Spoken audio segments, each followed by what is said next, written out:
Welcome to This Ought to Be Good. I'm DJ Mordecai. I am joined by my co host, Sam is on Prime.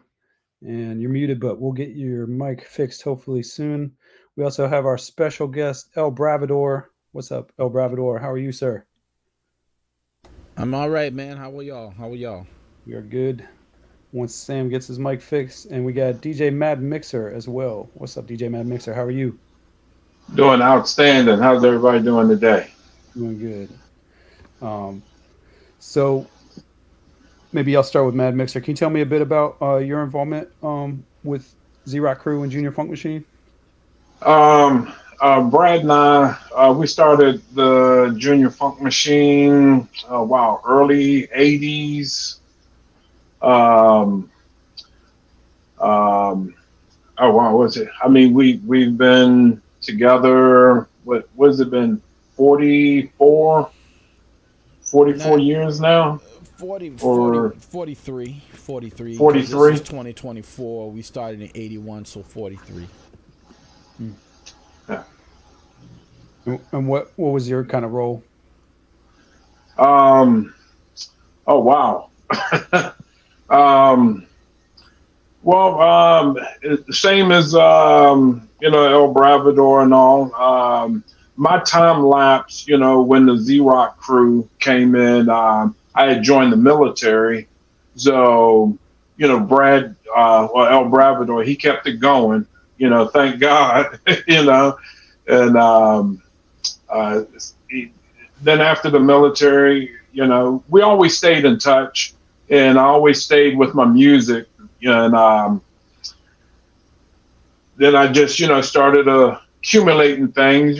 Back then it was kind of hard trying to buy equipment at a young age and things like that. But now it's to the point where that we just want to keep everything live. Hmm. Hmm. So were you DJing and producing, or one more than the other? Yes, Okay. yes, yeah, more DJing. Now I'm more into on the producing side, but I love the DJing part. I'm out here in Florida, so I've been working with a lot of local talent out here in Florida. Hmm. Do you still come back for the reunion jams? Yeah, every time I never miss one. All Brad has to say is, "Hey, we're doing the jam. I'm there." So going back to El Bravador, were you born and raised in Richmond? Yeah, I was born right at on Westwood Avenue, right there at Richmond Memorial Hospital, 1965, October 4th. I was born right there. Been in Richmond all my life, except for when I started recording music. I don't want to jump too far ahead, but when I started recording with First Priority, Atlantic Records. That's when I went to New York. I was in New York just about every weekend, and then I even stayed up there for a little small time, Hmm. what have you. But yes, this is where I'm from. This is home. And what about your family or your like I guess sort of cultural ancestry? Are they all Virginia or Hmm. It's funny kind of you should spread say out? that. It's funny you should say that. I know we don't have much time on here, so I'm gonna try to make this as brief as possible. Up until maybe about a year or so ago, yeah, about a year or so ago. All my family I thought was from here, but I found out that my father, for all the years of my 57 years of living at that time, was not my father. Mhm.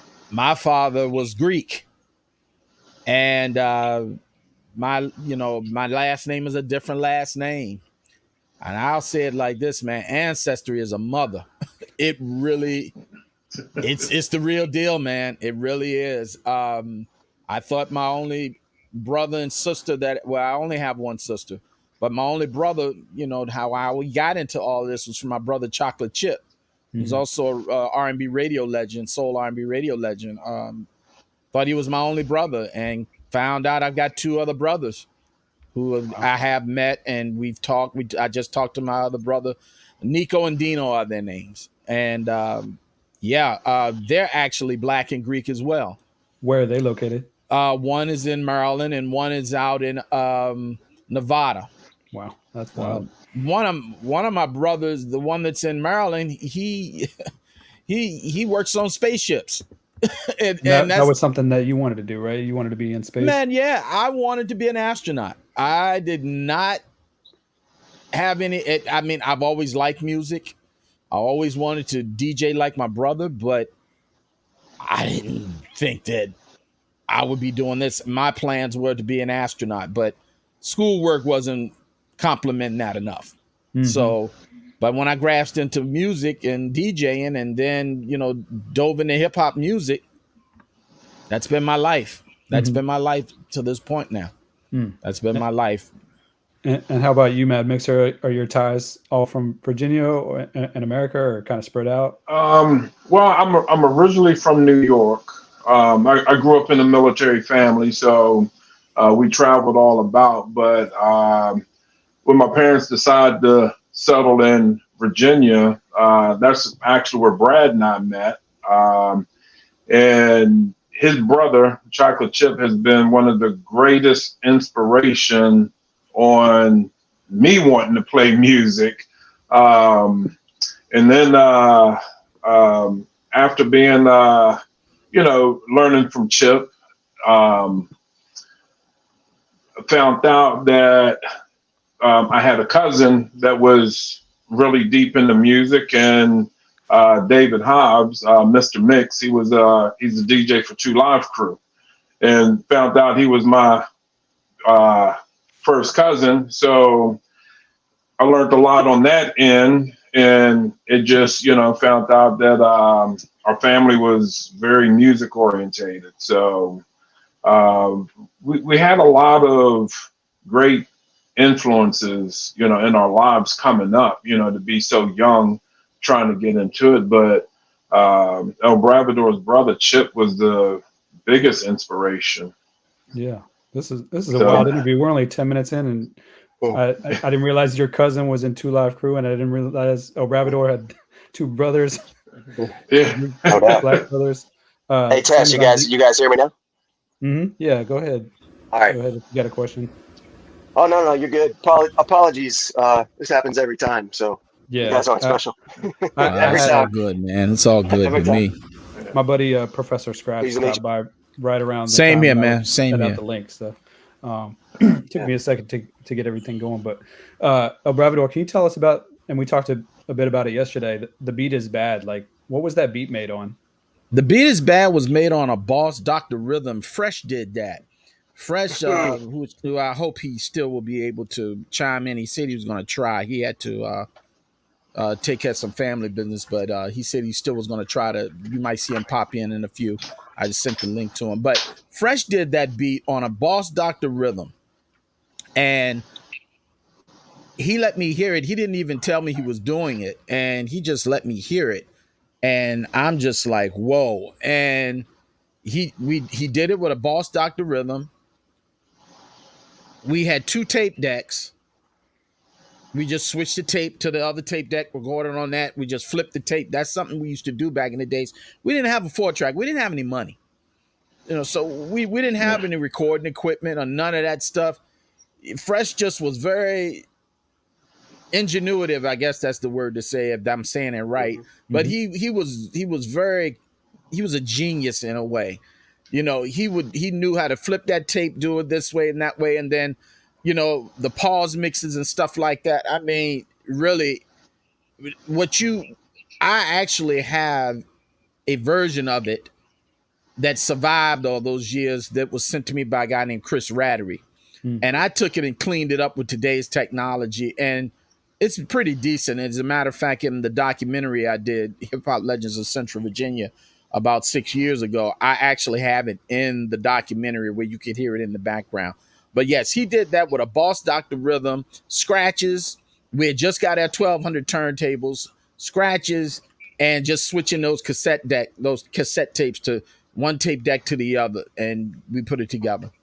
Had no control over the levels or anything like that. It just came out. That's great. How about you, DJ Mad Mixer? What was your weapon of choice for production, and what is it now?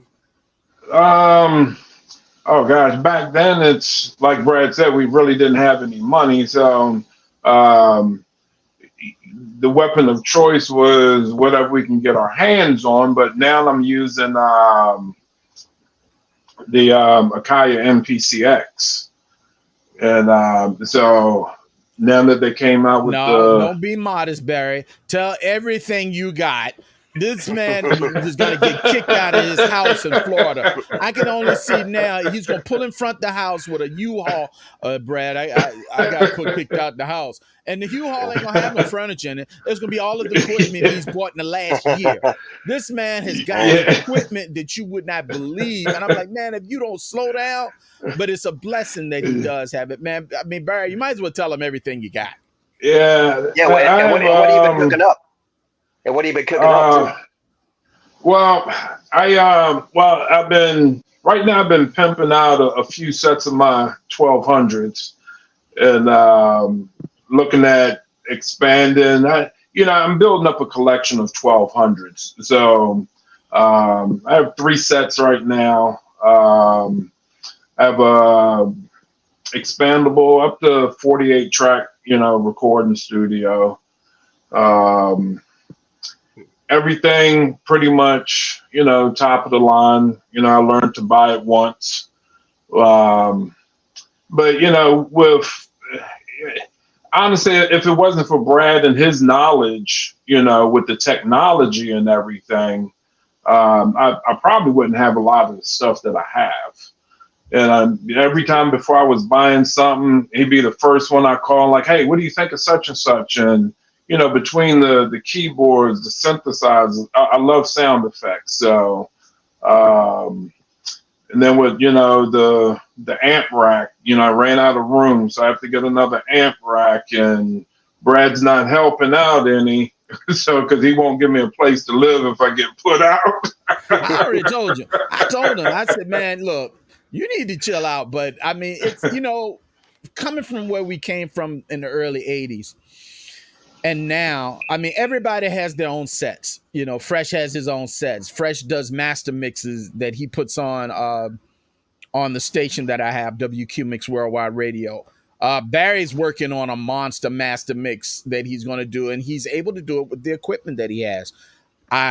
Me as well, the stuff that I have now, I would not, as you see in the background, this is my studio. And I've outgrown it. If I could swing the camera around, you would see. I've outgrown it already. I've had it about 7 years. So we've got to enlarge this now and whatnot. We would have never thought we'd have anything like this when we first started in 1981. We were just wondering, okay, where do we go from here? From the gigs we were doing to just where do we go from here? Even with Z-Rock Crew.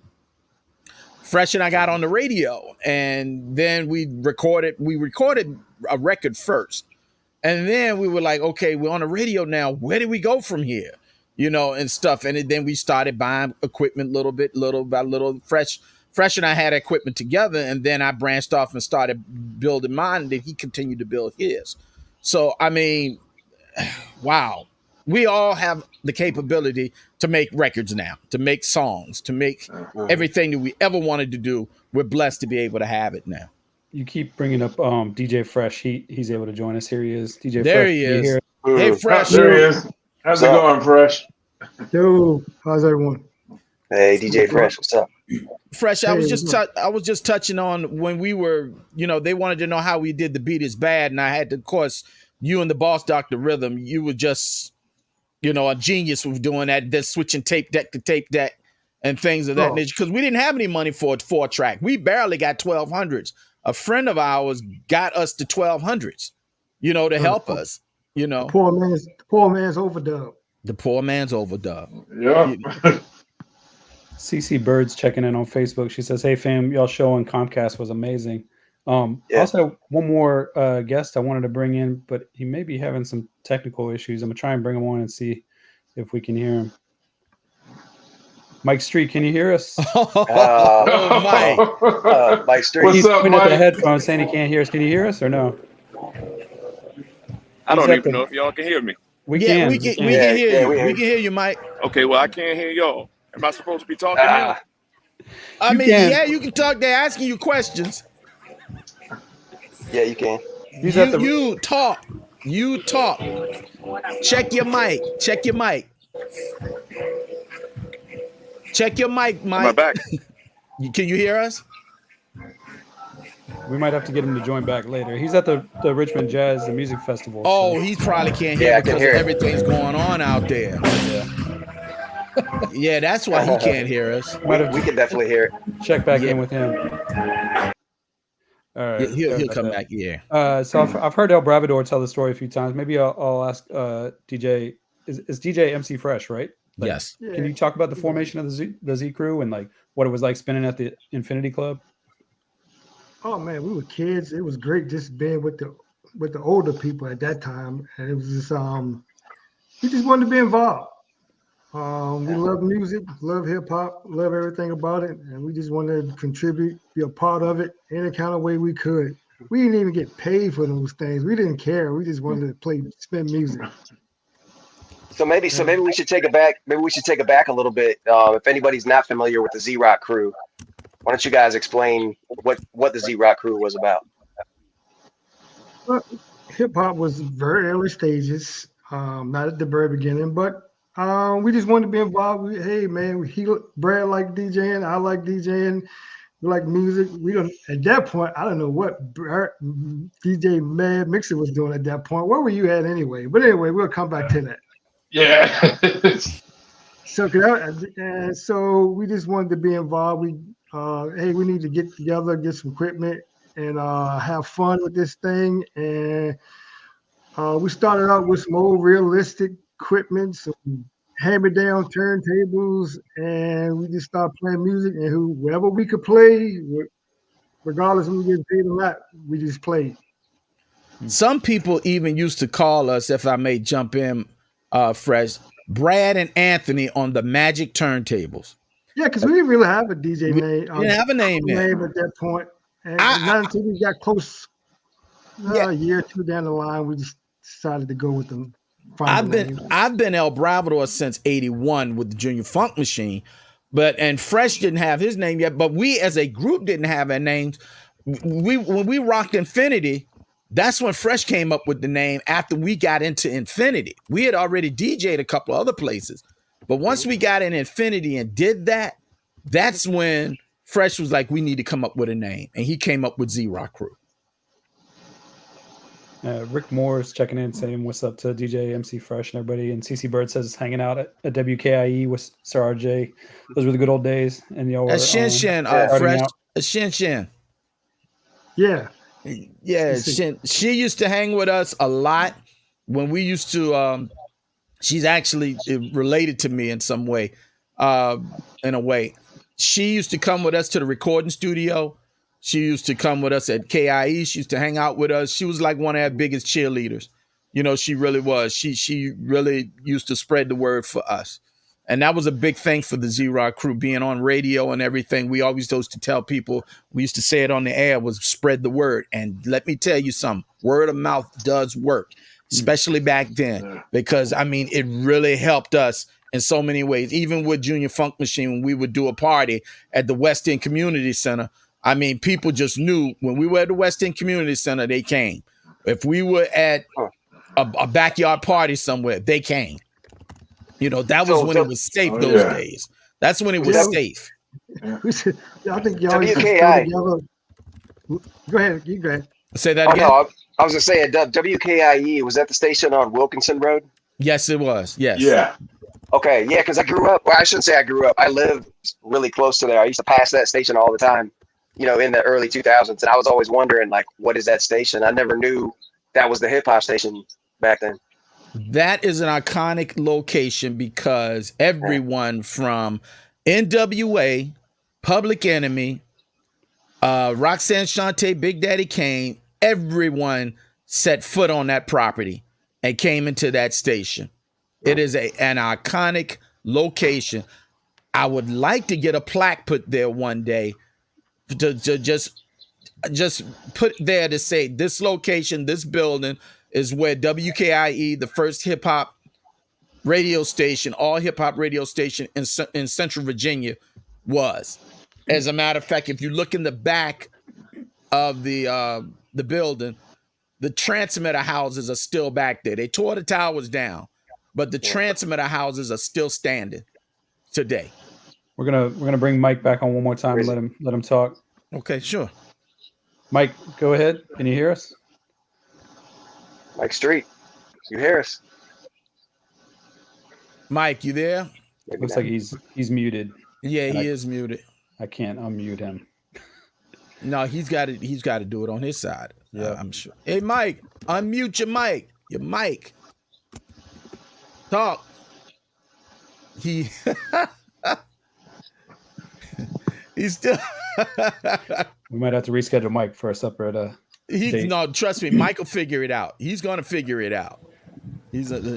Your mic is not on. I think it's on now. He's on now. Mike, can you hear us?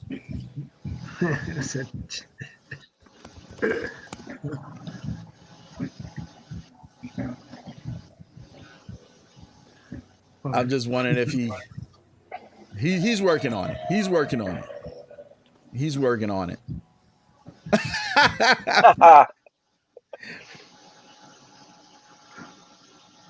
He's working on it. I think he went back out. Yeah, because he's frozen now. So. Oh yeah. Oh, here he goes. We can hear you. Some of the most influential it is that I do. It's bad. Uh-oh.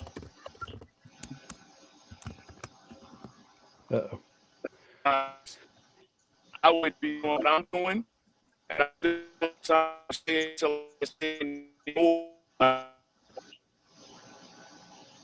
But also being roles and others. You know, by him being out at the jazz festival with everybody out there that has phones, it's probably the network is being boggled down out there. Yeah. Yeah, he said he moved away from the stage and everything so he could, hear us better, so we didn't hear the concert going on, but I think it might have gotten him away from the towers too. Can we go back to talking about the experience of premiering Scratch on WKIE and like how that show's success kind of impacted the station's format? Fresh, if you want, I can take it a little bit if you want me to. No, you go ahead.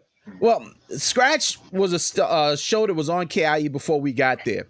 Keep in mind, Sir RJ was already there before we got there. He was there like a year or so before we got there. And we won a contest on Scratch. We won a mix contest.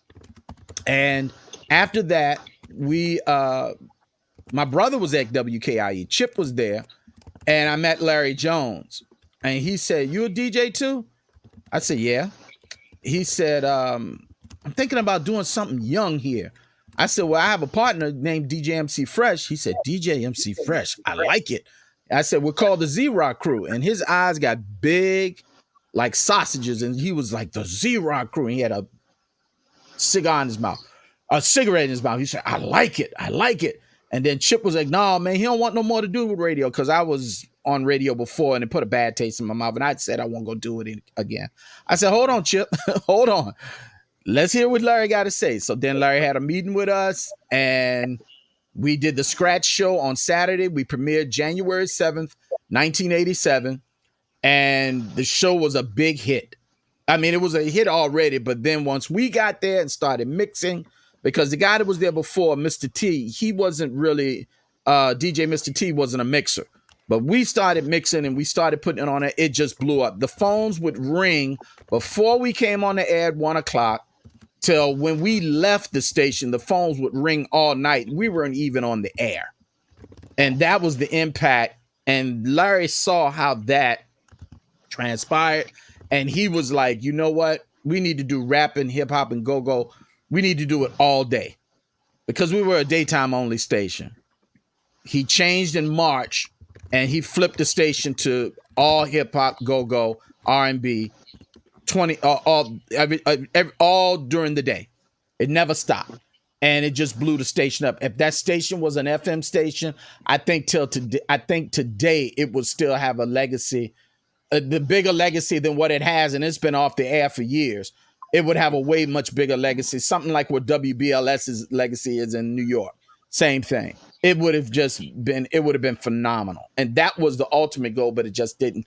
It didn't happen until years later, because years later they got Kiss, and then J100 became an all rap station. It was FM, and that was like the WKIE rap station. It kind of morphed into the J100. Mike says he can hear us now. I'm gonna bring it back on. We'll try one more time, and if this doesn't work, we'll just reschedule an interview with just Mike Street. Come on, Mike. Mike, you said you can hear us now. Can y'all hear me now? Oh man, we got you. Goddamn Mike Street. Well, I'm gonna stand right here and not move. I'm at the jazz festival, but Mordecai was like, "You got to be on the stream." I was like, "I'm gonna be on the stream," because I look good being around legends. So we look good around you, man. Come on now. Stop we it, look man. good around you, man. But Mordecai wanted me to ask a question that most people won't ask. So the question for you, because a lot of people don't know, one of the most simple drum tracks in all of hip hop was done by the Audio 2. Tell everybody about that drum track, and what you have in your possession is related to that drum track. Okay, I think you're talking about Top Billin'. Top Billin' was done on a 4-track. I actually signed with the Audio 2 with First Priority in '88. Now, let me tell you a little backstory with that. Fresh bought the record Top Billin' from Uncle Artie at the phono booth. And Fresh played it. Learning from Fresh, I read the label. And it said First Priority Music, phone number 718, I can't remember the rest. 426 St. John's Place, Brooklyn, New York. I called that number, and I told him we were playing their record. I said, my man, the DJ MC Fresh, my partner, he bought the record. They said, we're going to start sending y'all music. We broke Cram to Understand You from MC Light. But I signed with them. It was supposed to have been both of us signing, but Fresh didn't want to sign because he had a project going on with an MC by the name of MC Love, who is his wife now, and been his wife for years. And I said, well, I tell you what, I'll do the First Priority side. You do the side with Charlotte, so that way you'll have your production agreement with that record company. I have mine with First Priority. So we agreed, and we continued on. But Top Billin' was done on a 4-track with a Digitech sampler triggered by a Roland 707 drum machine. And I saw that, Fresh saw that, and I think, no, I'd already had a 4-track. I went and bought a 4-track, and we were using a 4-track to do stuff. And that's how we did our demos and everything, and some other things we did as well. But I think that's what Mike was talking about as far as being signed with them, and I did stuff with the Alliance. I did a remix of Hickey's Round My Neck from the Audio 2. I did that. I did that on that's the album I did with the Alliance and stuff. Yeah. That's a rare album, man. I'm gonna tell you. And it's still in plastic, or did you open it? Oh yeah, it's got the shrink. Yeah. And the hype sticker. It's got the. Man, don't open it, man. Do you know how much that record is now? That album right there is worth so much money because they did not print a lot of those. I think they only printed maybe 300,000 of those. I think that's all they printed, if that. I actually, and then I'm gonna want Fresh to talk. I actually remastered that album. And again, has cassette decks. They play such an important part even today. When people put stuff on CD, a lot of them, what they do is they put it from the record to the CD. But you hear characteristics of, we used to call it bacon and eggs. You hear the pops and the clicks and all that. Well, if you take a cassette and play it, match the speed up on a 1200, mix it to make sure it's the right speed, master it that way, you take the tape hiss of the tape out, and then you remaster it that way. It works perfectly. I've got the only remastered version I think that exists in the world of the Alliance album. I have it. No, I cannot sell it because I'm not trying to get sued. I don't want Milk to sue me. But I told Mr. Nat Robinson, I told Milk, and I told KC, King of Chill, that I have a copy of it. And I think I shared it with, did I share it with Nat? I shared it with somebody. I think I shared it with KC. But I did remaster that album to where it sounds just as good as any CD pressing that you could buy from anything else. But yeah, that's the connection with First Priority for us. That's the connection. Yeah, you had an interview with Nat and Milk D that I watched. I got about halfway through. It's a long one. It was really good. And also, I wanted to shout out Low Rock and Spiked Punch. That was really helpful too. And B Rice had talked to you guys and Jaquan. So appreciate all the information dropped in those. Sean Butta's Nicole just checked in and she said Mike Street was the first DJ to play her song on the radio. And she also shouts out El Bravador. CC Bird said that y'all set the tone for Power 92 and 106.5 The Beat, in her opinion. So since we were starting to kind of get into the discography, I'll go ahead and get into that if that's all right. Or Sam, did you have another question before we move on? No, I just was interested in the First Priority story. Just seeing his credits, on the record and also on the Audio 2 record. I mean, honestly, I knew about El Bravador as far as being a Richmond kind of mainstay as far as hip hop, but for some reason I never put two and two together and realized he had credits on there. Yeah, I that and Fresh L record that we did, the Z-Rock Crew record, that's all Fresh. And I want to touch on that because that record was very monumental in Richmond because the record was released right after we got on radio, and we would play it every now and then. We wouldn't wear it out because we didn't want anybody to think we were doing any favoritism on our own. But when we would play the record, I mean, people bought that record. It was a 45. And I mean, of course, 45s now are just worth so much. As a matter of fact, it was Fresh and it was Hottest, Dwayne Calvin, that produced that record and whatnot. I had very little to do with it. You do hear me rhyming in it, thanks to Fresh's guidance on that. But I was not the best MC on that. I really wasn't. I was going to show. Go ahead. And then Fresh would write rhymes. I mean, some of the stuff that never was released, if you could hear that stuff. I mean, we had a record called Do These. I mean, man, good grief. If we could have released half the stuff that Fresh put together and I put together, man, we really had something. We really did have something. I want to show the 7-inch label in just a second, but I wanted to talk about this picture real quick. This is El Bravador on the right and DJ MC Fresh on the left, correct? And where are y'all in this photo? That's the Think Tank Studios in Hopewell. That's the studio. On Pelham Street. Okay. That house still stands today, and that's the record right there. So this is Z-Rock, vocals on the front and instrumental on the back on Think Tank. And how did y'all connect with Think Tank? Randy Lewis, right, Fresh? I believe so, yeah. Randy Lewis, Terry Lewis. They used to be on Magic 99, Terry Duran Lewis. He would get us. He got that stuff played on Magic 99. The Beat Is Bad. He got that played on Magic 99 from Stan Brooks. So we got to thank both of them because they really, before we got on radio, this was 85. Before we got on radio, they really, He was kind of like our first manager. He was. Yeah. Terry Lewis was our first manager. He did a lot for us, getting us known. We got a gig at Fort Lee, being with the Calvins and everything, and Think Tank Records. We, oh man, it was an 8-track studio.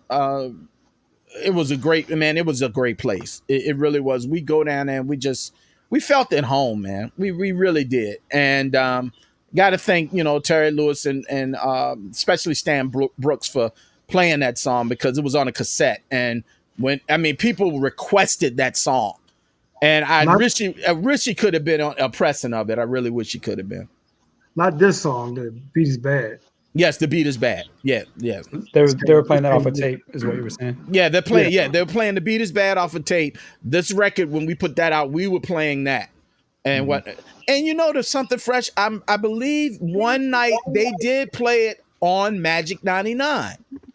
Because it was getting requested so much, they had to play it. I think they played it one time, and that was it. What is Ace and Supreme? That's the B-side. That's a record that Fresh wrote. He and I. Go ahead. No, you go ahead on this one. You go ahead. It was just based on earlier DJ names, Mix Master Supreme, ELBRAVADOR. And I don't know what the Ace came from, but it was something like maybe it was like a DJ Ace or something. It was. I think you were MC. Like early DJ MC Ace. No, you were DJ MC Fresh, the MC Ace. I don't know what it was. It was something like that. Something to that effect. It was something to that effect. The line is Ace and Supreme, smooth as butter and cream, I think, right? Yeah, because that just gets stuck in my head. Yeah, Ace and Supreme, smooth as butter and cream. Oh, I can't remember the rest of it. I can't believe I can't remember. But and then we talked about New York strip steaks, porterhouse T-bone. We used to like to eat. I used to love eating steaks. Come on, that was 30-some years ago. You should remember this stuff. Right. Yeah, you're right. Yeah, you're right. You're right, Fresh. You're right. But this Hofheimers I get sometime, I tell you, not Alzheimer's, Hofheimers. It sometimes get you, boy, you know. Sometimes it get you. A guy, real quick, funny story real quick about that. I was at work, of course, later I had to go to work, get a job like everybody else. And I was working with a guy, and he was talking to one of his friends. We were driving in the work truck. And the guy was like, I can't remember, man. I can't remember. I got so old. He said, man, I tell you, this Hofheimers is getting me. And, of course, everybody knows Hofheimers used to be a shoe store. Mm-hmm. Not Alzheimer's, but the guy thought it was called Hofheimers. And we just looked at each other and didn't laugh. We pulled off and we just had the biggest laugh from it. So I just thought that was kind of Or Tallheimers. We had Tallheimers, too. We had Tallheimers. We had Hofheimers was the shoe store. Was Hofheimers. I don't even know if they even the same people, but the guy said, man, I tell you, man, sometimes this Hofheimers get me. And we looked at each other. I mean, it was the funniest thing, man. It was just funny. But no, I only remember them because I attempted to strip this and make some stems out of it recently. So that's how I try to make acapellas and mix it with some other stuff. So Ace and Supreme is you guys. It's not a different group or something. No, it's us. No. Okay. No, that's us. That's okay. Us. Uh-huh. One of the original hip hop alter egos. And then this I guess you could say that. Yeah. This is just a year later, right? 1987. We go to 1988. Yeah, that was the next year. Yeah, that was the next year. Yeah. Excellent album cover. Oh yeah. Actually, we can get used to this. That version is the second version. The first version sounds more of a Miami bass type beat I did, but KC went in and did some stuff to it and changed it. That's how I got co-production on it, because he and I both, he changed up the drums. He slowed it down a little bit. See, one thing about Richmond hip hop back then, Richmond hip hop grabbed for so many of the different areas. We grabbed from New York too, but we also grabbed from Miami. And see, a lot of people don't give Miami credit back in the days for hip hop, especially in the golden era. The Two Live Crew, MC KJ and DJ Cooley C, the Gucci Crew and Quet, all of those groups, and I'm sure I'm missing some people too. Gigolo Tony and all of those people down in Miami. Miami, yeah, Shadi, MC Shadi. Those Miami bass songs, it influenced us a lot here in Central Virginia. A lot of it did, and even New York it did, because that's when Run DMC started using the 808 kicks and and My Adidas and things of that nature. So Miami was very influential in Central Virginia. At least it was for us. Showboys. The Showboys. And stuff. I mean, different people. But mostly Miami played a big part in the sound of hip hop in Central Virginia back then. Maybe Mad Mixer can add on with the family connection. Did you have any? From Miami. Yeah. Days or yeah. Well, Yeah, the Miami sound was totally different from, like Brad said, from New York and Virginia and stuff like that. I would go out there to Miami when Luke threw those crazy parties and whatnot, and hung out with my cousin and all. And he was like, you need to take this back with you, But it was one of those things where that.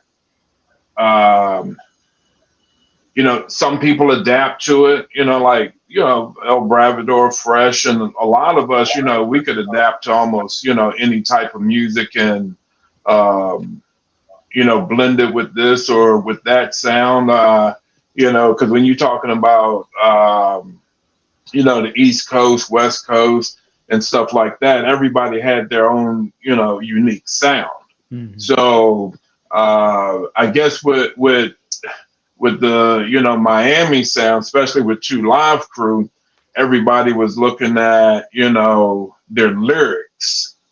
They're too provocative and things of that nature. Yeah, same thing with NWA and stuff like that. But they were more focused on what they were saying instead of actually listening to the style of the music. And that's what we were more after was, like Brad said, with the 808 and, those reference points. And let me add to this too. I said Miami's 808 sound and bass of the 808 drum sound, but see, Mantronics also. I can't forget Mantronics. Mantronics was very, very influential to us and everything because they came with Fresh is the Word. I mean, that 808, that ain't nothing but a serious straight 808 drum track. Production. Right. Fresh is the Word was tough. And then, like I said, and then the Two Live Crew had Beatbox. That we used to play that at Infinity, I remember, and it was, I mean, when we put that on, people looked like, "What the hell is that?" And I mean, and the funny thing about that is that Beatbox was recorded with the Two Live Crew in L.A. That was recorded in L.A., not Miami, but the rest of that stuff was all Miami and stuff. And then you had Dr. Dre and the World Class Wrecking Crew. You had Surgery. You had. All of that. But really, for us, it was Mantronic, Miami bass, and then I'll go ahead and throw in a little bit of the Wrecking Crew, a little bit of them. What do you think, Fresh? You think so? No, you got to throw one more guy in there that was Egyptian Lover. Egyptian Lover. Egyptian Lover. How can I forget? You were saying earlier today you had to play that over and over. Oh my gosh! At Infinity, Fresh reminded me on the documentary. At Infinity, if we took that record off, we might as well put it to the side because somebody's gonna want us to put it back on, and we had to just mix it for 20 minutes straight. That's when people wanted records to breathe. They wanted to hear the whole song. And it's not like now you play, maybe to the second, you play the first verse and then you got to snatch it off, and stuff. I mean, it's not like that. That's why I like with the gigs that we do, we kind of play music like we used to. We let the records breathe some and whatnot. I mean, it's nothing against the DJs that don't, but that's fine. But we kind of go back to the way we used to play records and whatnot at gigs and whatnot. And people appreciate that. But yeah, Egyptian Lover. Woo, that record. Oh my gosh, man! We talking Egypt, right? Yep. Yeah. There you go. Yeah. Oh my gracious, that song. Woo. But the one thing that I want to chime in on is at our gigs that we do, you have 5-6 DJs, so the crowd actually has a variety of all of the 80s, early 90s style, which makes it great. So it's not like, everybody has the same style and nobody, gets a whiff of anything else. So, with, 5 and 6 of us, we can bring back all the memories of what you heard back in the days. Mm-hmm. Absolutely, no doubt. Going back to the Alliance, when you got that Down to Earth production credit, like how proud were you of that moment, El Bravador? Well, the Down to Earth, wow, that actually was That song became a disaster at one point. Uh-oh. Yeah, what happened was we was done on a DX drum machine that Fresh and I had, and I took the drum machine with me to New York. Somehow I don't know what happened, but when I got it off the plane and I loaded it in the studio, the sequences were jumping off for some reason.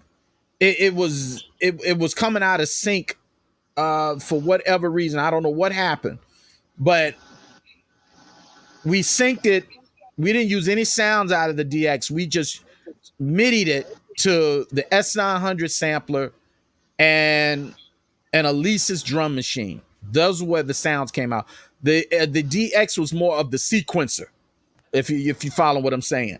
Mm-hmm. But KC saved it. We laid the track down. The track was coming off. It was, you talking about a gut wrenching feeling in your stomach. But Casey was like, Brad, don't worry about it. I got it. I know what to do. And what you hear now is the saved product.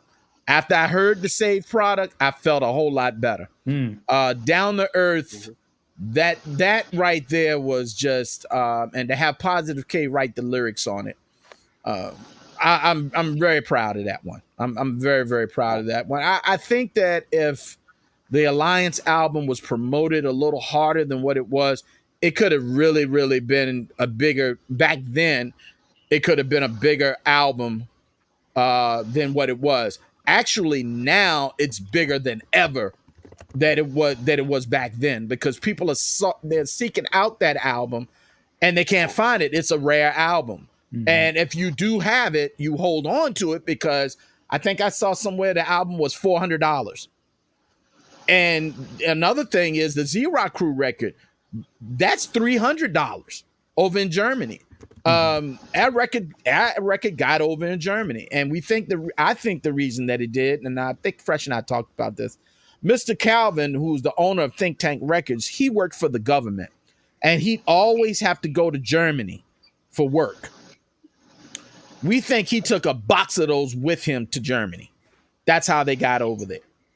You know, not just us, the Two Def Crew, they were on Think Tank, Jaquan's group.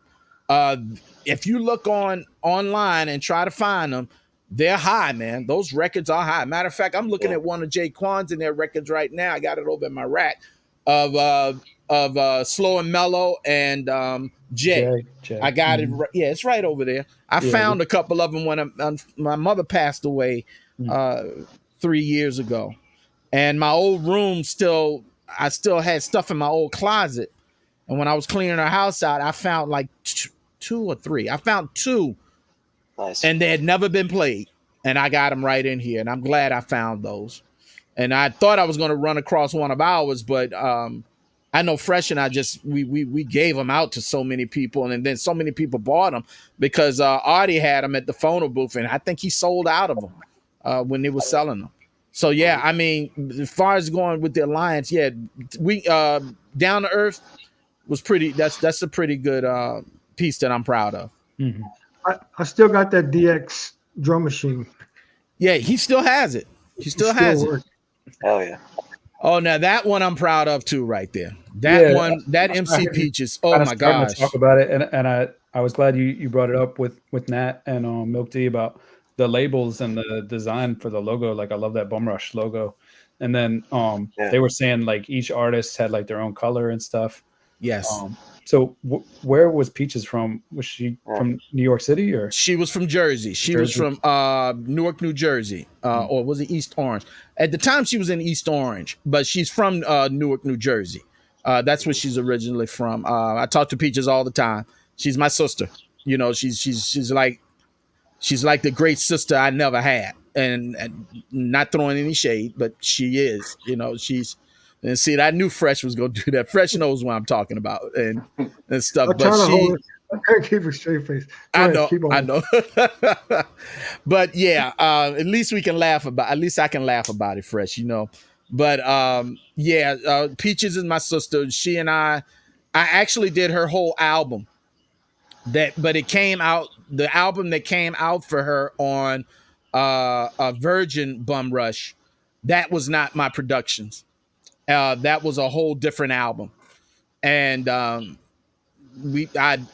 unfortunately, I don't even have the masters to that. So that album was lost.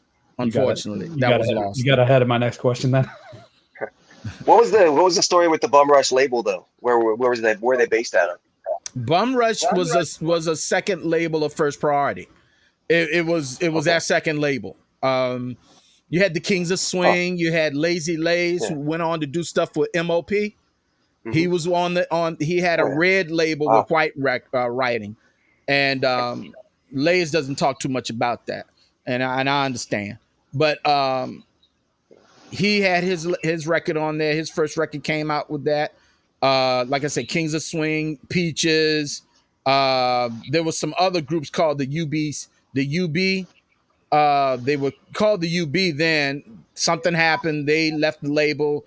That record never was released. And then they became the UBC on EMI. So they came out on EMI. So that was something that happened that I wasn't. I heard some of the things about it, but I'm not clear on what really happened. But they think they were bitter and they left. Something wasn't done right. Yeah, Kings of Swing ended up being around for quite a while too. I think they were making records up to like maybe 2000 or so. If they were, it wasn't on any Bum Rush label, and if it was, that got by me. Not on that label. I've got one called Something for the Blunted by Kings of Swing, and it's like 96 or something. Wow, you told me something I never knew. I never seen that. Yeah. Sugar K and I forgot the other brother's name. I haven't talked to them since those days. I seen a picture of Sugar K. He came to one of the shows I think Light did, or it was something that happened. I missed it. It was up in New York, and he took a picture with Peaches and everything. And I saw him. He still looks the same. I haven't talked to him since those days.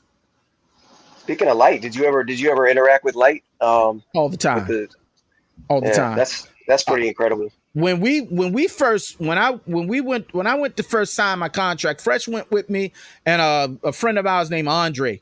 We all drove my Mustang up there and we got lost. It's an interesting story about that because we got lost. We went into Brooklyn, but they were on Staten Island. So we get to Staten Island. We walk in the door. We meet everybody. This little girl comes up, MC Light. She comes and gives me a hug. She was 15 years old because we broke her record, Cram to Understand You. We were the first ones to break her record. I didn't know she was that young. Oh, 15. She was 15 years old. Wow. And she, all of us went to Paterson, New Jersey. We went to East Side High. Lean on Me. Joe Clark. We met Joe Clark, Evelyn Champagne King, Mike from Good Times, Ralph Carter. I said Evelyn Champagne King, right? Yeah. Mm-hmm. Chris Rock. Remember that, Fresh? Chris Rock. Yeah. We met. He was there when he first started. Yep. Chris Rock was there. And the Audio 2 was mad at Chris because Chris did a joke about them. And they heard it and they didn't like it. And they approached Chris about it. And Chris was like, no, I love y'all. Blah, blah, blah. And this was just, it's comedy, But his mother was there with him and everything. And we met Joe Clark there. And then after that, we went to a hotel because it was raining. I never forget it was raining. And the next morning we signed the contract. And then we came on back home. That's funny. 40 years later, people are still mad at Chris Rock for his jokes, even though he may be funny. There was another guy on Bum Rush called Boss Shaw. Boss Shaw. Matter of fact, I got his. I'm looking at his album right now. It's right there in my rack. He actually passed away a couple years back, and he doesn't get mentioned from people that were from Richmond. He was not from Richmond, but he went to John Marshall High School and graduated from John Marshall. He died not too long ago. I don't know what happened to him, but I used to talk to him quite a bit in the later years. But yes, Boss Shaw, thank you, Fresh. He did an album. I have his CD and stuff because they did a CD on him. He was on Bun Rush Virgin, and he had a tough album. But, was that Boss Shaw's Explicit Lyrics or something? Yep, that's him. That's him. Yeah. My man, you are up on your stuff, man. Go you up on your stuff. I've been a fan for a minute, so I try. You know how music people are. You pay attention to everything. That's how they're supposed to be. Yeah, you got some that are not though. Some that want the name and they want the novelty and stuff and the notoriety, but they don't do their homework. But you clearly do your homework. Clearly, I'm just ahead.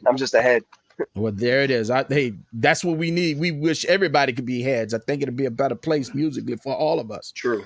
But Boss Shaw was awesome. I mean, man, he was awesome. Boy, you talking about a talent. He had it. He definitely had it.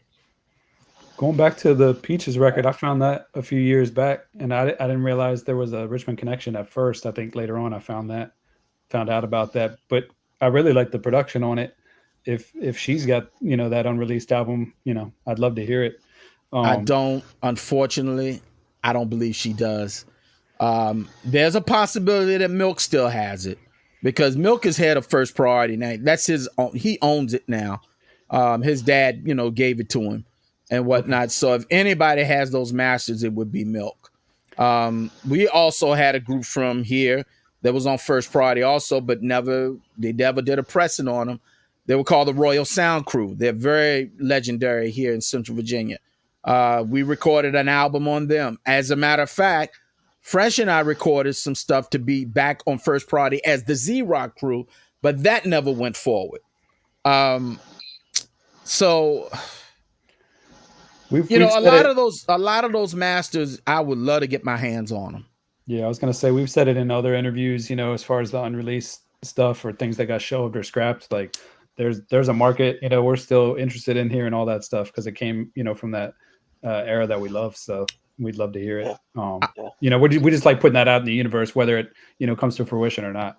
I would like to talk to Milk about that, and maybe I will at some point talk to him when things kind of settle down. I know he's dealing with some things right now and stuff like that, but I'll try to talk to him and bring that conversation up to him because I'd like to get those masters and bake them and then try to transfer them to digital and whatnot so we can at least have them so that, we can have them to manipulate them and kind of just, touch them up. But because with the technology now, you can record something in as little as 4 tracks or 2 tracks, and you can really make them sound like, multi-million-dollar productions and stuff. I want to hear The Beat Is Bad. And I know I had vocals on the front and Ace and Supreme, I think, at least digitally. I don't know that I ever had a 7-inch, but I've always kind of been on the lookout. Fresh, did I give you The Beat Is Bad that I got from Chris? Oh, you like a digital copy, yeah. Okay. I just want to hear it.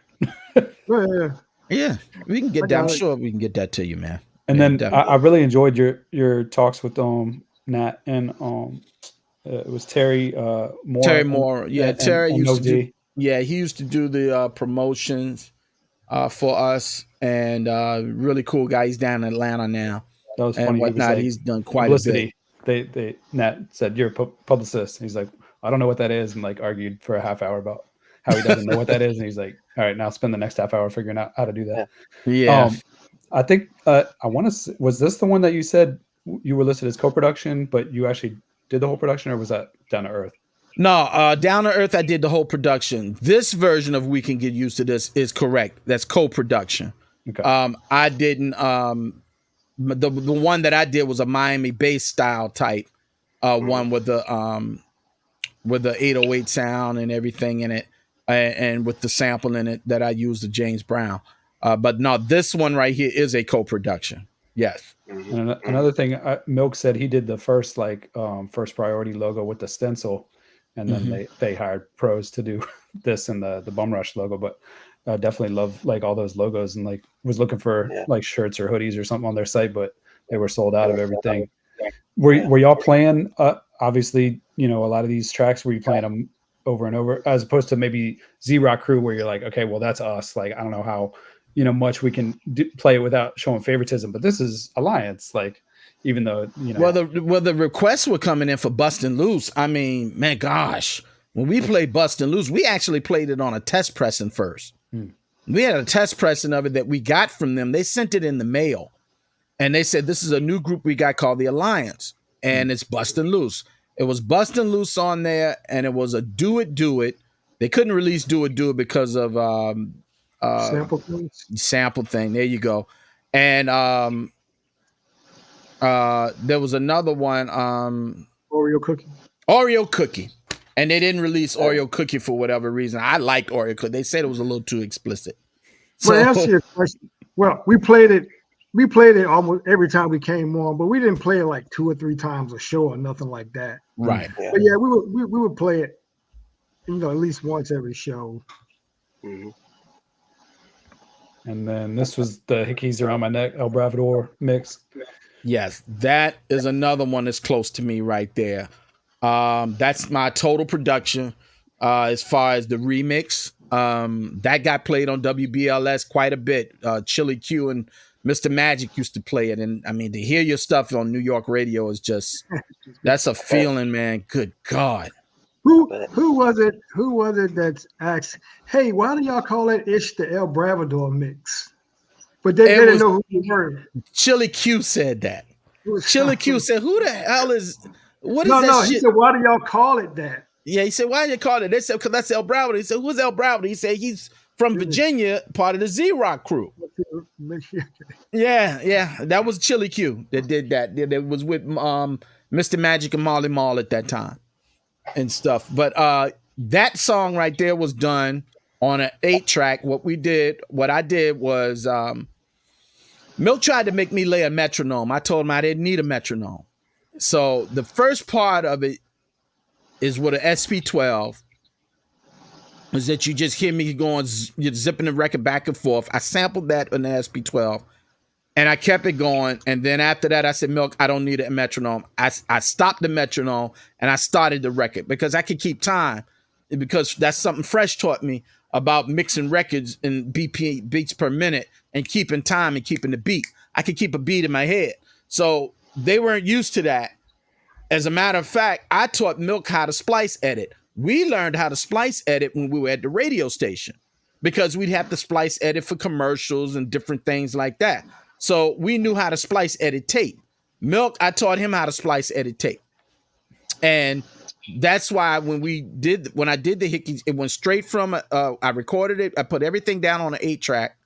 Then we put it to a 2-track, and then I actually went in there in one space, and I took it and I zipped it around. It's something similar to what the Latin Rascals were doing back then.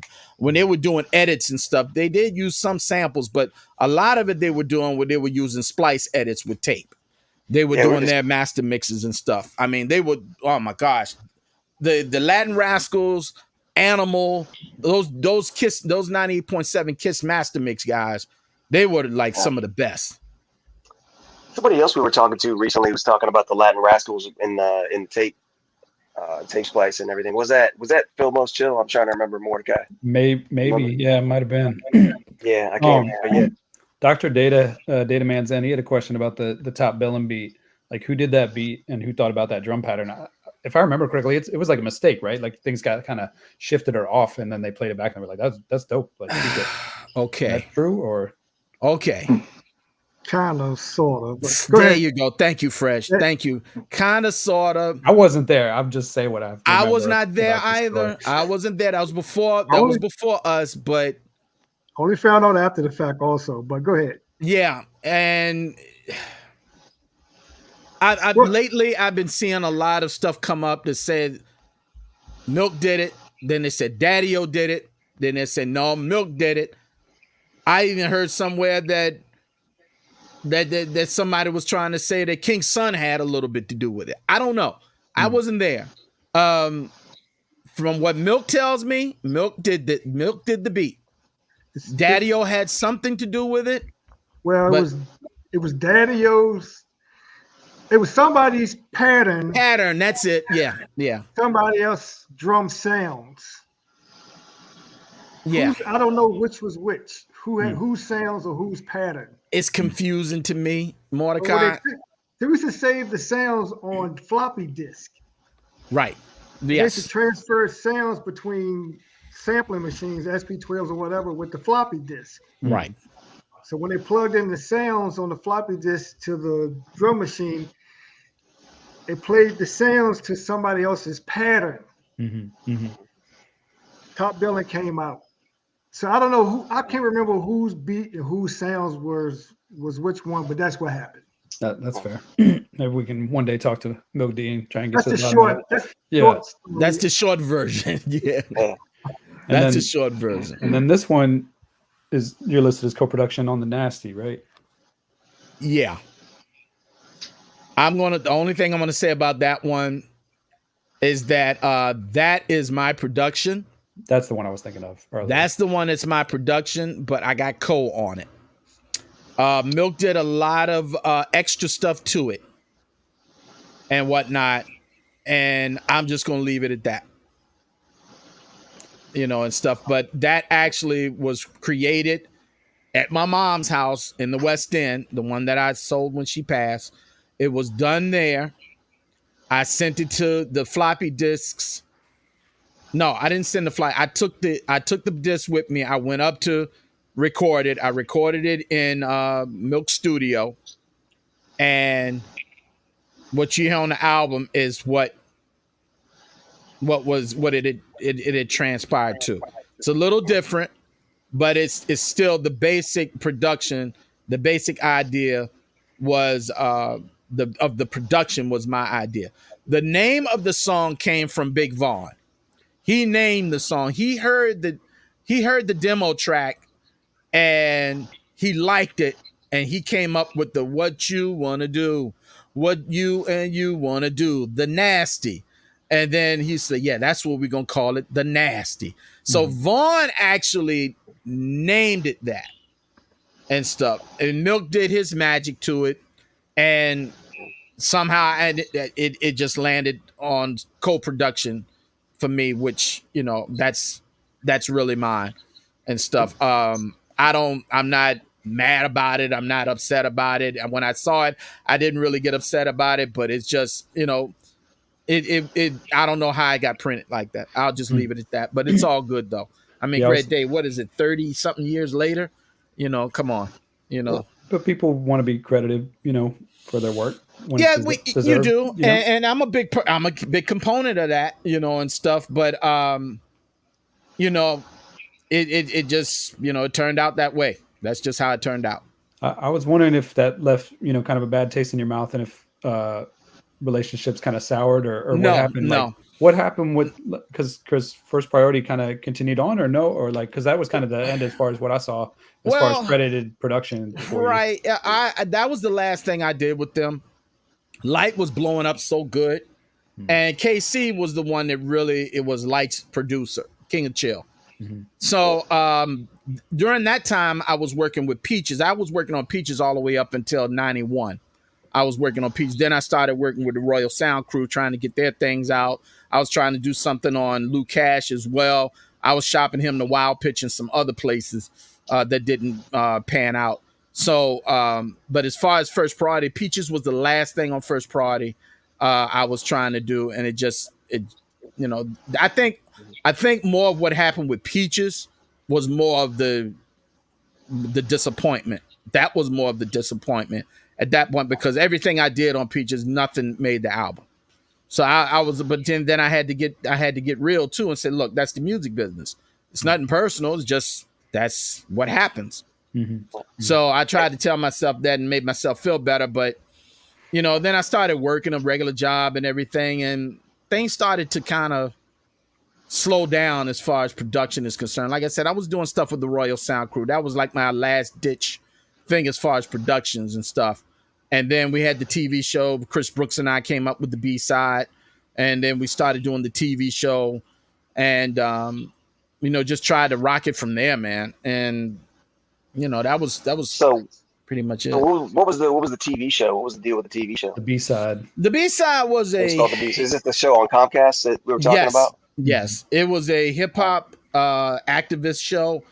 We were spotlighting black businesses. We were spotlighting organizations, and I mean, we were just doing a whole lot, trying to uplift the community and trying to rebuild the community that had been just torn down for so many years by so much. And we were just trying to do our part through hip hop music and try to get it, do that, and plus play music videos and things of that nature. As a matter of fact, that was Mad Skill's first TV performance was done on that show. As a matter of fact, in the documentary I did, it's actually, the footage is on there and whatnot. And yeah, that was the very first TV performance that he did as far as his rhyming things. See, he used to be a dancer for Positive Sound, which was Choco Love. What was Leroy's name? Man, I forgot his name. And then he had DJ White Knight. So he used to be one of their dancers. Sorry, but Fresh, Skills? You said yes, Skills used to but be Fresh one of the dancers? had more of a connection with him than I did, because I don't remember, but Fresh said he used to come over to the house all the time, and Fresh used to work with him on the turntables and stuff. And that's because where he was living in Wickham Court, the house that we used to do everything in where Fresh lived was around the corner on Glen Lee. No, I was just running Fresh is to shaking him his in the head. neighborhood. Oh, you just run into him in the neighborhood?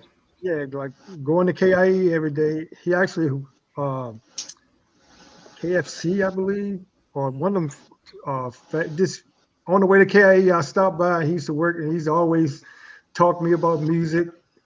I used to give him music, give him CDs, cassettes, and he was always asking me questions about this person, that person in the group, that group, and how music was and all that.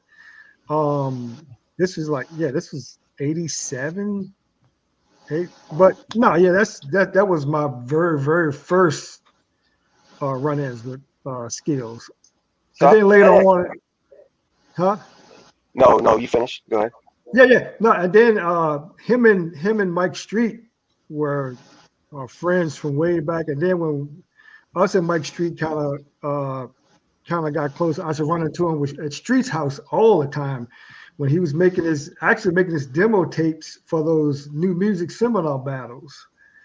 And so that was my early reactions to him, interaction with Skills. I was just gonna kind of segue into that, talking about the documentary. Where can people see the documentary? How can they access it? And maybe just like give a little explanation about what you put together. I was going to say they screened it at the Black History Museum, right? And yes, they screened it at the Black. Yes, I wanted to get a digital copy, and I know you talked about wanting to, kind of get everything straight, and maybe, eventually one day it might be out on digital. But I just want to say I want to buy it, and I want to watch it, I want to see it, and same with the B-side too. I'd love to see episodes of that. So, well, I've actually go ahead. I'll let you talk now, ELBRAVADOR. Sorry, I actually have some episodes of the B-side. A lot of the episodes were lost because we didn't record every one. There's some people out there that have recorded it, that have it, but I don't know why we weren't thinking, or I was not thinking that, on archival things, you want to archive these things. And I did not archive any of it. It's always hindsight is 2020, you don't think things you're doing are. Oh my gosh. I wish I would have archived it. But anyway, to answer your question, the documentary, sometime this year, it will be available for viewing. I'm going to probably do another showing of it somewhere, and I'll have it for purchase really soon. But it's just a few things I want to revamp on it and what have you, just to make it a little bit, just a little bit more interesting, because there's a few things in there I wanted that I did acquire later that I want to add in there. So it'll be, pretty soon that you'll be able to get it and whatnot. So yeah. But as far as the B-side, I've got a couple of them digitized in here and whatnot. So I could get you a couple of those. That was the other thing that I watched too. Yeah. Agreed. I watched the panel discussion. I think that was at the screening. They had videotaped, and that had Mike Street, Lonnie B, Jaquan, and ELBRAVADOR, and I think Fresh was there. Oh, and B Rice was also in attendance, and I remember shouting him out. And I think ELBRAVADOR, earlier today you were saying I was on WRIR. Actually, Sam is on does a show on WRIR. B. Rice Okay. does as well. I apologize for getting that No, twisted up. It's okay. It's okay. I mean, I just wanted to mention it because you kept saying WRIR. I'm like, I've done guest sets up there, and I support their mission and everything. But yeah, I've done WDCE and WVCW, which was VCU's radio station. And I know we're kind of running over on time, but can you talk about WQ Mix real quick? WQ Mix Worldwide Radio is a station I put together almost around 7 years ago. Well, it was 2017 I put it on. I put it on online. I had WQ Mix years ago, like back in 99.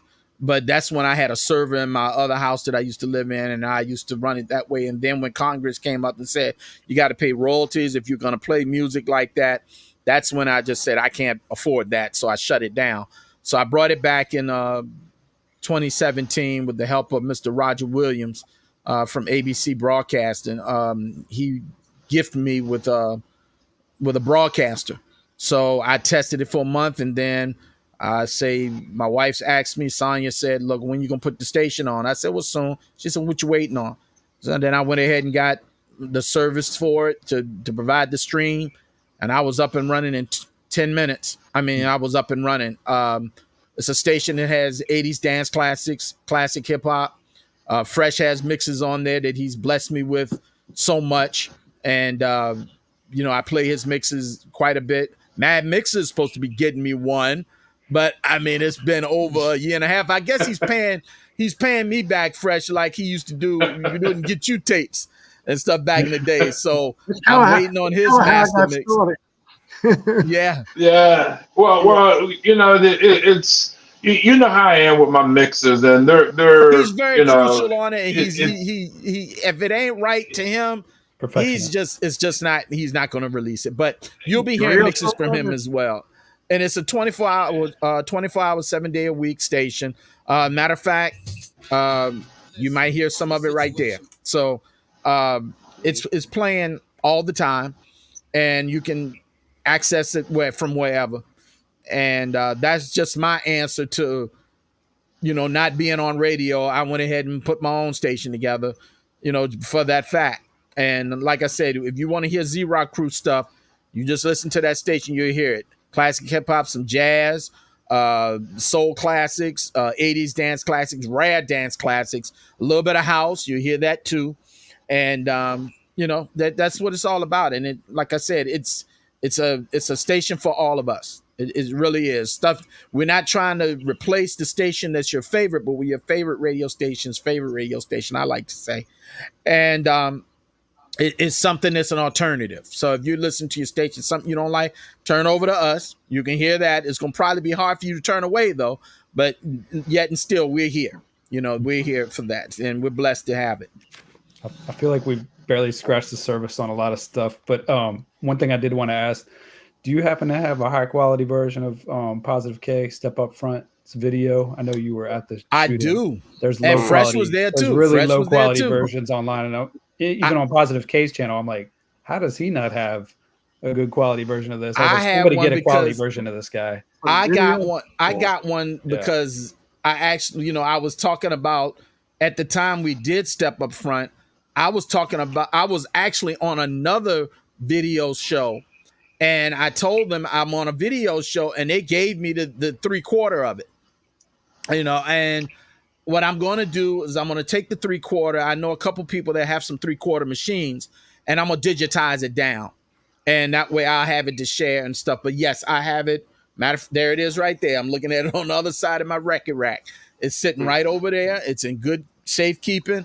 And yes, I'm going to digitize that very soon too.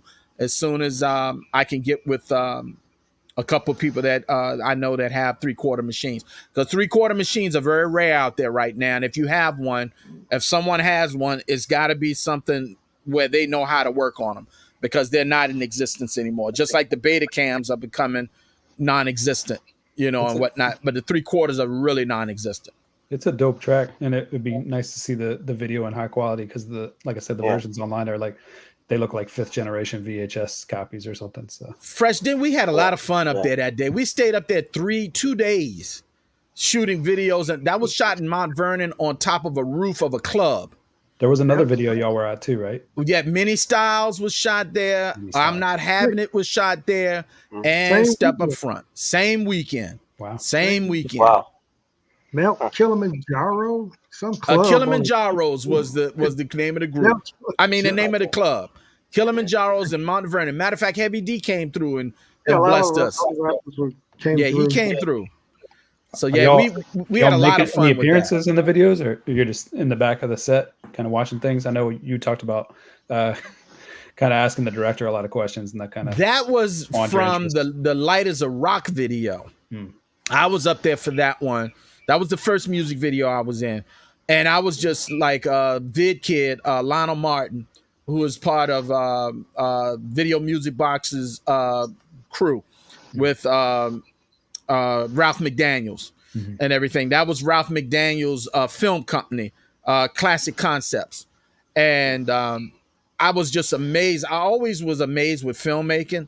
Even as a young kid, when I saw Star Wars and stuff, I was always amazed at how they did this stuff. So I would always ask Lionel stuff. I would pick his brain. And I talked him to death. I did. Some people I used to get on their nerves. I really did. And I'm not proud about that, but I gained so much knowledge doing it though. That's how you learn stuff. I learned, but I mean, I would irritate the hell out of them.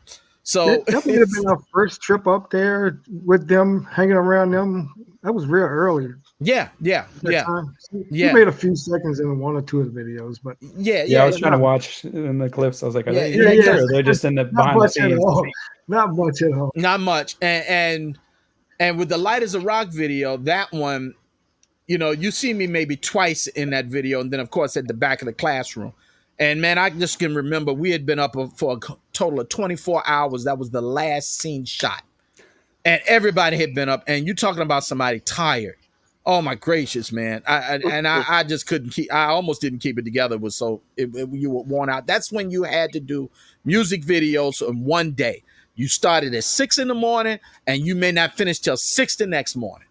Man, they didn't need to do all those takes. But go ahead. yeah, that's true. But the thing with Light as a Rocket took so long was because they built every set. We were at a shooting stage. They built every set that you see in that video.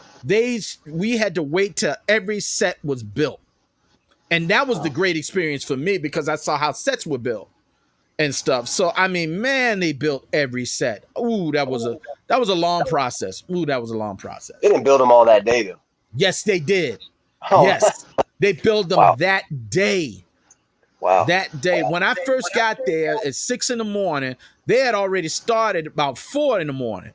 So when I got there, they were doing the caveman part at the beginning of Light as a Rock. They were doing that part. They had made the cave and everything. After they finished that, they tore that set down. And I think the next thing they built was they built the gangster one with the alley. They built that. Shot that one. Tore that down. Then they built they put the blue screen up. I can remember this. They put the blue screen up, and that was the Egyptian one they did next. And if you look at one of the pyramids, you'll see my foot. I was behind the pyramid asleep. ELBRAVADOR foot. You'll see my foot in it. You can see my foot. So I got clowned about that too. Man, I got clowned about that. So then the last thing, then all of a sudden that evening, all these people just came through the door. All these kids. I'm like, okay, what's going on here? Then a couple of rough-looking cats came in. A guy named Moose. These guys were part of the IOU Dancers. Very popular dance crew in hip-hop in that era of hip-hop. The IOU Dancers. So Moose and I got to be very good friends. He loved Batman. Matter of fact, Fresh, if you can remember, you met him. They all came to Mount Vernon for Step Up Front. They came up there for that. Remember? So, I remember. Right. So they did that. As a matter of fact, one of the IOU dancers is on the back of Kwame's album, the man you all know and love, or the Genius, I think it is. On the back, you'll see one of them that I knew and what have you. But all in all, they did the dance scene. They did that part. That was close to the end. And then at the end was they built the classroom. So that was a very, very good experience, seeing how they did that stuff. I mean, it was just amazing how they just flipped that place around like that. It was just amazing. That's wild. We're running way over, and I appreciate everybody's time, and maybe we can do a part 2 because there's a bunch, like I said, that we barely scratched the surface on. DJ Mad Mixer, did you have anything you wanted to mention or say before we wrap up? When I do finish this mix for Brad and everything, it'll be well worth it. It's coming soon. I'm gonna try to have it, ready. Hopefully by the end of September. But it's just taking up a lot of tracks. He said the end of September, Fresh. I've been waiting since last September. Yeah, I know. September, at the end of September. All right, I'll wait. I'll be patient. Look, I do a track every month. Now, Mordecai, and look, like I was telling y'all, he got all the equipment in the world now. All the equipment in the world. And I got to wait a whole year for a mix. Yeah, but see, I incorporate, my beat machine and everything else in it. So, me, I like my perfection. You do. Yeah, and after a year, you can't just drive a regular mix now. It's like, it's been built up so much, Yeah. Yeah. How about you, Fresh? You got anything you want to add on or mention before we break? No, I'm just kind of low key these days. No, nothing to add. Hey, thank you guys for doing this. Appreciate it. Mordecai, Sam. Yeah. I just started following you guys on Instagram, and I hope to be seeing more from you guys. Thanks. I was telling ELBRAVADOR, without you guys, I don't know that we'd have hip hop radio shows. That's what I started at. VCU was a hip hop radio show, and that was AM. The signal was terrible, but I think they were streaming, but not very well. And then I had heard that you didn't have to be a student to do it at University of Richmond, so that's when I moved over to there because I was still a VCU student, but U of R had the better radio station and signal, so did that for a long time. And then, thought about doing WRIR, but at that point it was like, well, I'd rather just play what I want when I want. And, nowadays you live stream it from home. That's kind of the way I prefer to do it. But get your Twitch radio station. Mm-hmm. Yeah. How about you, ELBRAVADOR? Is there any projects? I know you were talking about sort of a revamped version of the documentary. Yeah, I'm revamping the Hip Hop Legends documentary. I'm doing that. We're doing gigs, and stuff like that. Z-Rock Crew, Junior Funk Machine. We're trying to come into Richmond. I think you and I talked about that offline earlier about some of the issues offline as well. Right. And we need to talk about that because we're getting ready to come into Richmond and come to a couple of places. We're trying to get to Bird Park. We're trying to get to Hotchkiss Field, but Hotchkiss Field is under construction. So we may not Richmond, like I said, you'll have more support. They seem to be more. I think so. Pop, especially with the skills show. I think that kind of proved, the fact that we all kind of knew that you could have a show like that or, incorporate hip hop into community events. So whether Henrico gets on board or not, that's up to them, I think. But yeah, I'm not going to, and I don't want to get into that, at this point right now, the same thing, as far as me is concerned. But yes, that's why we're coming into Richmond because we hadn't been back in Richmond. We've been in Richmond to a couple of places as far as a club and stuff, but being outside at Bird Park would be great. I'm trying to work on some things that for us. And, that's the biggest thing right now going. I got some other film projects I'm going to be working on soon and whatnot. But right now I'm just concentrating on Z-Rock Crew Junior Funk Machine and getting into Richmond towards the end of the summer, early fall. And hopefully Henrico will jump on board and then we could do another fall one, maybe at Virginia Randolph again. Yeah, but selfishly, I liked Virginia Randolph because that's right up the road from me. So being able to drive, 10 minutes and go see Cash Money was amazing. So I didn't know you were there. I was shooting baskets and my family were just kind of walking around. I saw you. I I remember it was somebody shooting baskets. I remember. I wish you came and talked to us, man. I mean, you had 20 speakers, so I don't know how much. I talk pretty quietly. I don't know how much we would have. Yeah, and I saw Cricket, we gotta. Jaquan shooting video and everything, so I just kind of let everybody kind of do their thing. But Well, next I was time, happy man. that it happened and was happening so close to home. Next time, man. Come on, man. Let us know you're there, man. We'd love to see you, man. And you got to thank Cricket too, because Cricket provides the sound for us and stuff. And he actually bought a lot of stuff for that and stuff. So we got to thank him. We got to thank Jaquan for filming it and putting us on Rock the Bells Radio on their website. That video made it there. So, you know, and then Cash Money coming down. It was just great. We had a nice time. We really did. Even with all the other stuff that happened with the county up there complaining or whatever. But like I said, that's another story, and we'll get it all squared away, I'm sure. Are you still working with Jaquan on doing a documentary about, I guess, your life, I think it was? Yes, or? yes. Okay.